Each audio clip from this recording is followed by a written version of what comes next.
Kingdom చిత్ర ప్రమోషన్లలో భాగంగా విజయ్ దేవరకొండ ఇచ్చిన ఇంటర్వ్యూలో ఆసక్తికరమైన విషయాలను వెల్లడించాడు. తన చిన్ననాటి జీవితం, స్వతంత్రత, సినిమా ప్రస్థానం గురించి పలు విషయాలు తెలియజేశాడు.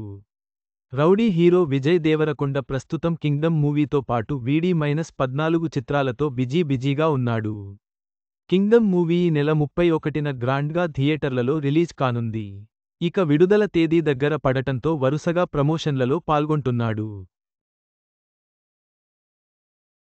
ఈ క్రమంలో తాజాగా ఓ బాలీవుడ్ మీడియాకు ఇచ్చిన ఇంటర్వ్యూలో పలు ఇంట్రెస్టింగ్ విషయాలను పంచుకున్నాడు. ఆయన మాట్లాడుతూ, నాకు 5 ఏళ్లు ఉన్నప్పుడు మా పేరెంట్స్ నన్ను బోర్డింగ్ స్కూల్లో వేశారు. అలా 5ఏళ్ల నుంచే నేను అమ్మనాన్న లేకుండా బతకడం నేర్చుకున్నాను. నేను ఫస్ట్ టైం గొడవపడ్డప్పుడు అవతలి వ్యక్తి కంటే తక్కువ దెబ్బలతో వచ్చాను.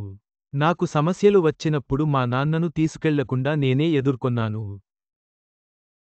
నా కెరీర్లో కూడా నేను ఎలాంటి గైడెన్స్ లేకుండా నా కాళ్ల మీద నేను నిలబడ్డాను అని చెప్పుకొచ్చాడు. ప్రస్తుతం ఆయన చేసిన కామెంట్స్ నెట్టింట వైరల్గా మారాయి. కాగా విజయ్ దేవరకొండ చిన్నప్పటి నుంచి పుట్టపర్తి శ్రీ సత్యసాయి స్కూల్లో అక్కడే హాస్టల్లో ఉండి చదువుకున్న సంగతి తెలిసిందే. చిన్నప్పటి నుంచి స్వతంత్రంగా ఉండటం నేర్చుకున్న విజయ్ దేవరకొండ, తన జీవితంలో ఎదుర్కొన్న సవాళ్లను, విజయాలను తన ఇంటర్వ్యూలో పంచుకున్నాడు. ఆయన కథ ప్రేరణాదాయకంగా ఉంది.